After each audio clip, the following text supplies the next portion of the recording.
time, those who do this kind of feedback, they develop their own incisiveness. They also open the eyes. When we do real time, people never forget. And we all know the brain is plastic. It opens, it connects. And there are those moments when somebody takes you by hand and shows you something. It just sticks in the brain and the brain changes.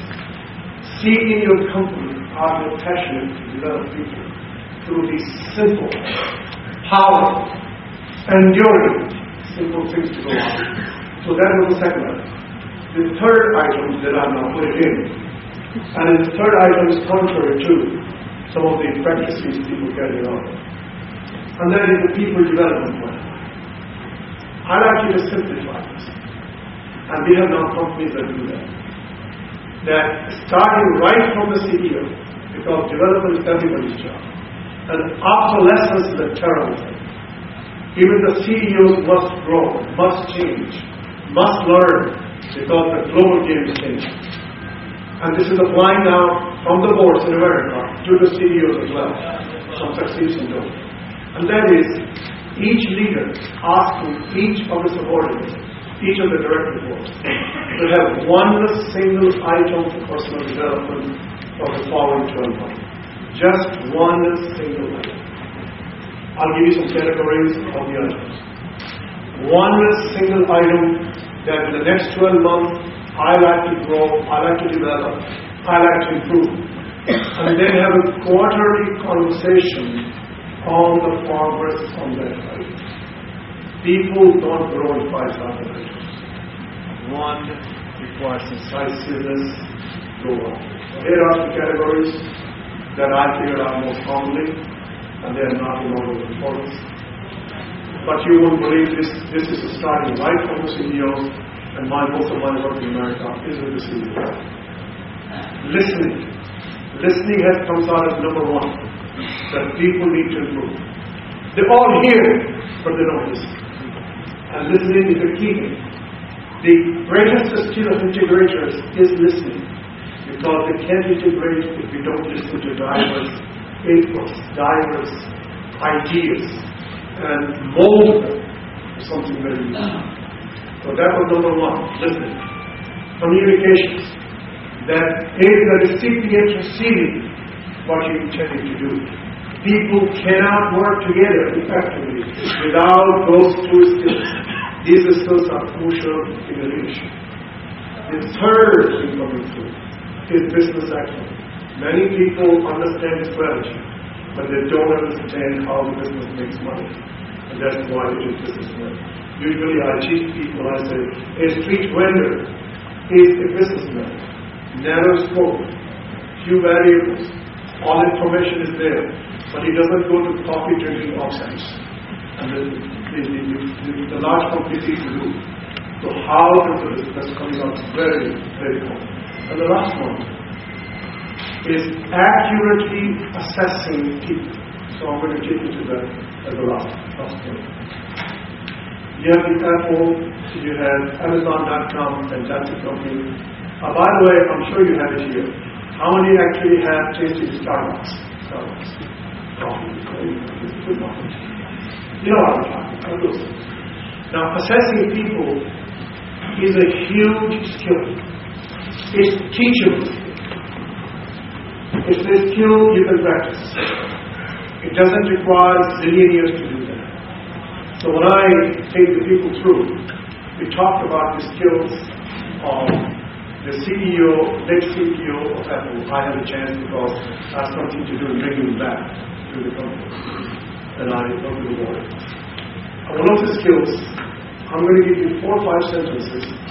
And my purpose is not outright. I want you to think about the specificity. How specific is the insight in him. And people can disagree whether this is the right one or the right. Number one. It is an observable thing about him that he is able to see what is coming to be different. iPod, iPad, iPhone, whatever. It is observable. The key word is observing. If 5 people sitting together and they are intellectually honest, they will be able to say, I can see this person. Capture that in full evidence. Second, he is able to figure out what the consumer's pain points are. Just like a photographer. A great photographer, same camera, will have a fantastic picture. A lousy photographer, same camera, will have a different picture. So he has this ability to figure out what the consumer's pain points are. Number 3, that is able to produce the consumer experience compelling, that once they see it, they want it. All these iPhones, iPads, 80% gross margin, 70% gross margin, differentiated. But you can see in this person that this is his natural talent. And the 4th one, he focuses his energy only on a few things. He's not observing things. Put them together. Get the people to talk honestly. If you can talk honestly, you have full sentences, and say, this is the talent of this person. Now, why am I telling you this? We're going to need acceleration of talent. Most companies in this region, in India, in Brazil, you need to accelerate the development. To accelerate the development, don't go through the floors of hierarchy, even though culture may not permit. The idea here is, and I'll leave the company for you, after the first year, a person has been in the company. Try to find what this person's natural talent is. And then develop what the career path is. So how many of you heard of Colgate toothpaste? Colgate has every year throughout the company. They have this, the supervisor of the individuals need to capture what is this person's natural talent. And out of the natural talent, then they begin to say, he or she can go to categories, countries, depending on the marketing function, depending on the sales function, depending on the research function. And then say, those who are excellent leaders, how do we accelerate their development? So they need to start very quickly to run, to lead a small sales force in Vietnam or in Indonesia. So they learn the leadership side very early, and then more complex. So this way, more leaders, acceleration, but they need to prove rather one of the jobs is wrong. Those items, you accelerate the leadership. And with that, then the L&D people like you, all of you, most of you, is to do the classroom training, action room training, and the last training I already mentioned that is really not nothing anywhere in medicine. And that is the intact training. Intact training is you bring the whole team together and you learn how to make short-term and long-term trade-offs. It's a 3-day program with people designing that company. And then this team this is not a simulation to scale, but how to make short-term and long-term. So item number 1, very clear, and that is we have passion, we have goals going into the company. Item number 2, we have segmentation, global segmentation. Item number 3, what are the common needs going forward? Item number 4 is that each individual leader having that one item for development. Item number 5, for us, the talented people, really look to the priorities with a 3 to 2 year time duration. Learn where the numbers are going, where the people will be needed, but remember the edge talent is the competitive advantage. Let's figure those out, select those. Thank you very much.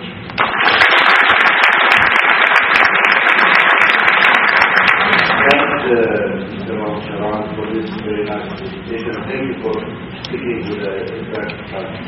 Now, I'd like to remind you again that we're going to have later after the break, we will break into 3 parallel sessions and we'll have more time to interact with our keynote speakers and to have also like a discussion panel session with more details with the keynote speaker.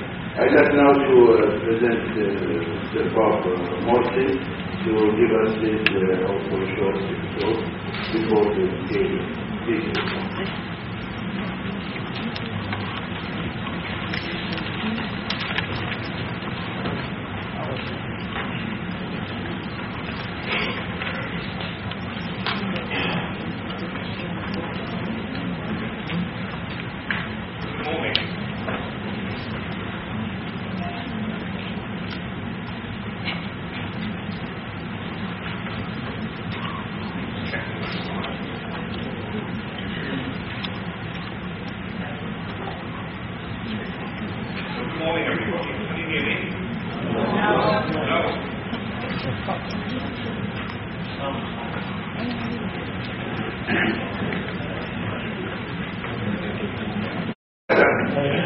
Excellent. Well, I stand between you and your coffee, as does the next speaker. So this 30-minute session is going to be a fairly quick run-through. I'm also minded what Ram was talking about, real-time feedback.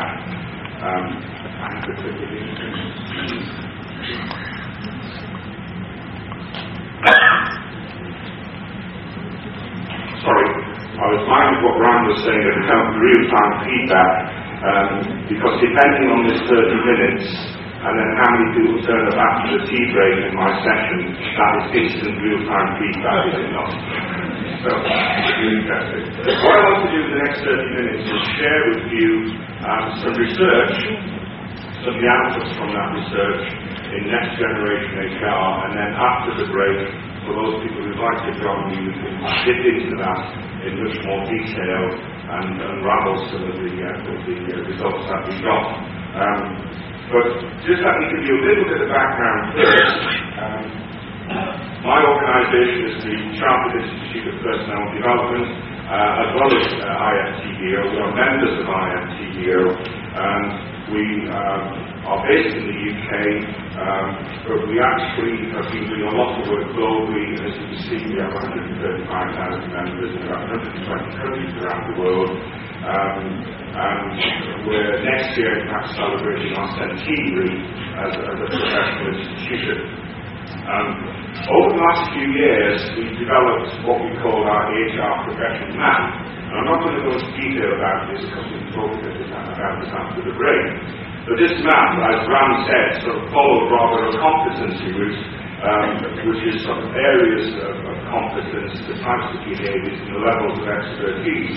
And what we realised when we actually did this map, that it wasn't sufficient. We need to look beyond and into the future, because this is very much a dynamic process. So we decided that we'd undertake some fairly detailed research into this. And the context for this research was that in our sort of discussions around the world, we felt there was a growth of what we call HR orthodoxy. This is that everybody started to be talking about the same things. Wherever you went into an organisation and they described their human resources functions or their approaches, then the language they used was rather very, very similar. And there was not really an evolution of HR practice. In fact, if you look at some of the areas of human resources, particularly things like reward, all reward systems are more or less based still on the work of Frederick Taylor. And for those of you who remember Frederick Taylor, and I'm not quite old enough to remember Frederick Taylor, but Frederick Taylor was the father of work study way back at the turn of the 19th to the 20th century. And yet, in terms of reward practices, we've not changed the underlying fundamental drivers since those days. So we've got a really orthodox approach, which we try and describe in very nice ways in fact. The other thing around HR we felt was that we were very strong service heritage. Often when you talk in organisations about human resources, it's about looking after the people. And what's happened over the last 15 years particularly, there's been a shift in that service heritage more into process. and looking at excellence and structures of HR departments, often driven by the big five or the big six consultancies. And when people talk about HR transformation, it's often actually looking at how efficient can we be rather than how effective can we be. There's also aligned with that been a strong increase in driving the specialisation in the profession. Lots of, as I mentioned, lots of experts. And what that's done is we've lost sight of that integrator function, again, that Ram described. So there's lots of experts, but we've actually lost the ability to take a much greater generalist view and pull things together in an integrated way. And of course, if you look at the other part of the context of this research, is human resources reaction during the global financial crisis. And really, human resources didn't come out very well from the global financial crisis. We didn't do a very good job at all. If you look at banking as an example, most HR functions in banking did as they were told. They actually promoted the bonus systems which created a lot of the problems in the financial system. They didn't challenge, they didn't actually sort of look at the ethics of what they were doing and the impact on the socially on the businesses. So that was the context for the research. And we were very lucky being members of IFTDO, because IFTDO has a fantastic network of people around the world, and this gave us entry to get access to businesses which we wouldn't have otherwise had. And so this was the range of the research, and we did it on a case basis. It was a bit of a loaded deck in a sense. It wasn't classical research. And we looked at 36 organisations across not just the UK, where the CIPD is headquartered, but in Europe and in Asia. These were multinational companies, including people like Standard Chartered, McDonald's, Shell, Tesco, and so on. We also very carefully wanted to include regional companies to make sure we got a good set of data for research. And so we looked at companies that were run from Hong Kong, from China, India, Korea, Singapore as well. And as part of that process, we spoke to over 100 senior leaders. So that's the background and context, and I'll move on quickly. What did we find? And this is where we say the plot thickens. In all of these organisations, as I mentioned earlier, people were using the same language, more or less the same language, and doing the same activities in HR. What was really interesting, they had different impacts depending on the type of business and particularly the type of people. We found there was some really hidden gems to be called, some fantastic examples of practice amidst all of this rhetoric that people were describing the HR functions by. What we also found out was that most organisations got the HR they deserve, in the sense that if they just wanted people to be effective, or to be efficient rather than effective, then that's what they got. If you look at all organisations, how many people here have business centres or business process centres in their organisations for finance or other areas? Because that's what's been driving a lot of HR, and they'll be looking at trying to transform their HR through just efficiencies rather than looking at effectiveness. And in HR, what we found is, next slide. There we go. What we found is that HR has gone through an evolution where it was service driven. Next one, please. To more process driven. And if you look at particularly the sorts of approaches the big consultancies, the IBM, the Accenture and so on take, when you ask them to look at your HR, it will be particularly driven by process, rather than the future and the outputs that they're looking for. And what we found was that those hidden gems, these were the people who have more generalists who were looking for insight. They were taking this integrated view into the business. Next slide, please. And what we we found, there was 4 new propositions. And I'll go through each one very, very quickly. And the first one was that purpose in an organisation actually drives the focus, which in turn drives the impact. And there was actually a need for a new purpose. And it wasn't just us that were thinking about this. If you think about, next slide please. This is a quote from Toyota.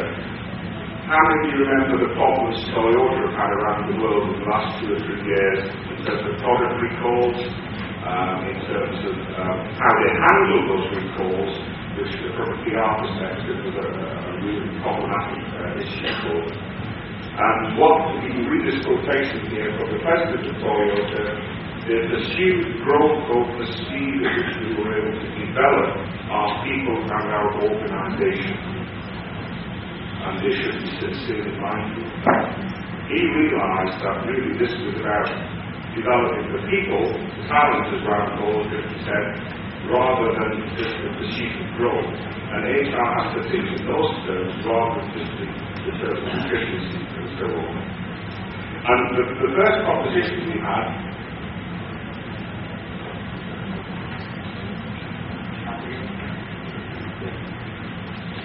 it was getting over for a technical difference.